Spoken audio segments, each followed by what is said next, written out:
If it is not yet obvious,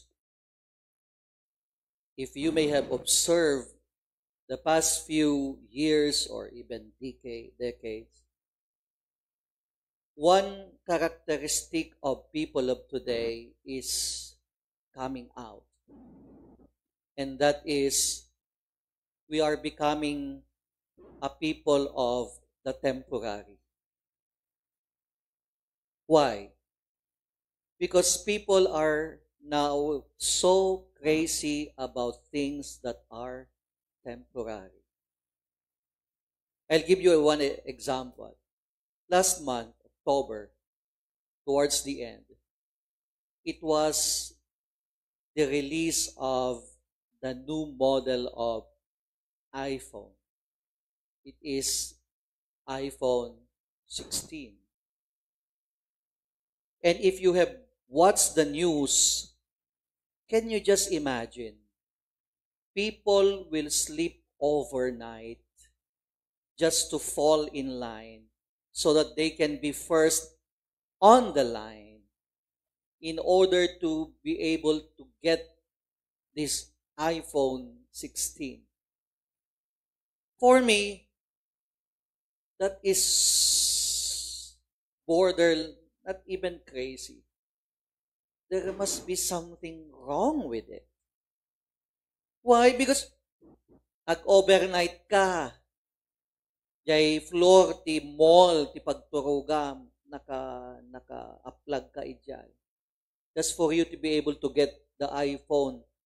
Kat amuyo mat September next year at danto iPhone 17 Intun 2026 at danto man iPhone 18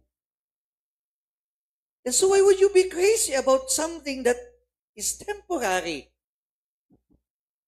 It's a little bit weird, no?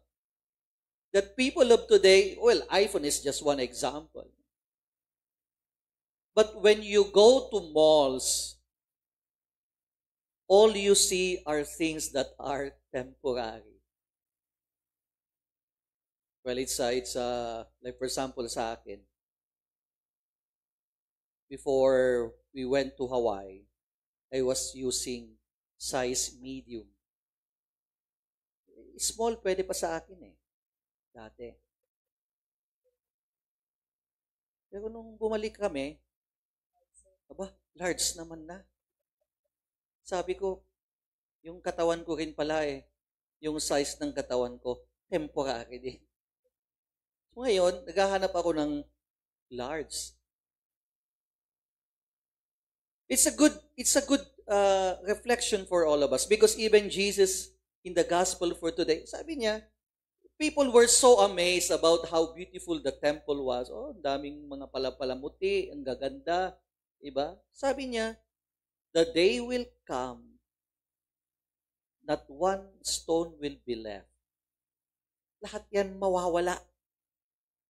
To remind the people that things on this earth is temporary. And you cannot be so crazy about things that are temporary. Ang kadugtong kasi nung craziness of people about things that are temporary, may mas malalim dun na problema. Ano yon?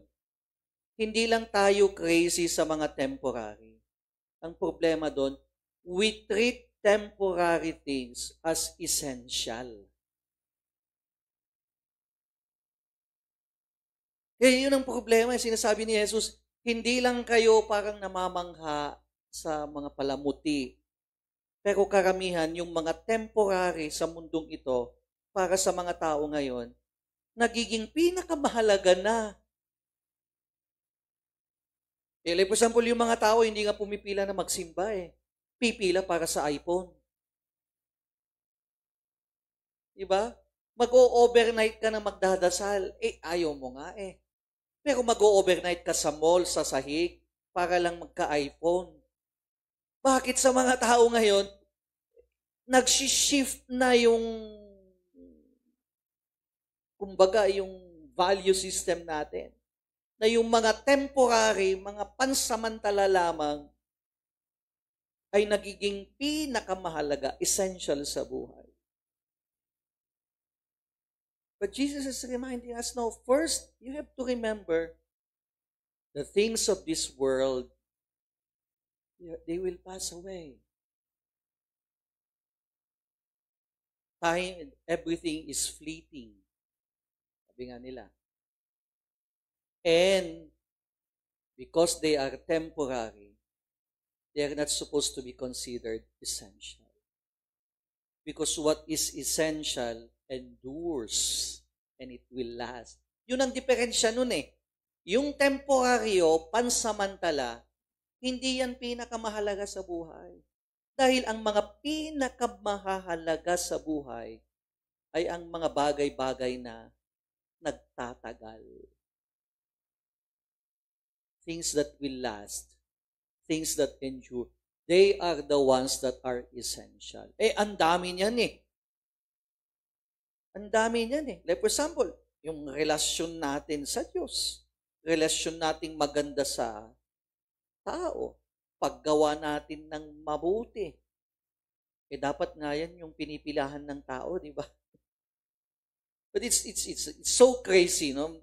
Actually, nung nakita ko yung news sa iPhone na yan, sabi ko, siguro kung ganyan din karami yung gustong matulog sa sahig pag may mga vigil. No? Pero mea culpa eh. I'm also guilty of that, no? Parang pagpipila sa mga, nakikipag-unahan ka, no?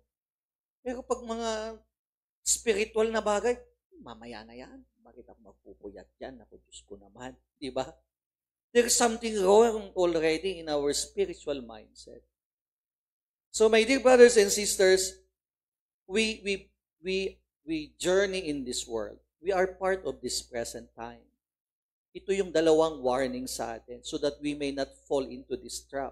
Yung warning ni Jesus sa Ebanghelyo, yun din ang warning niya sa atin. First, do not be so crazy about things that do not last.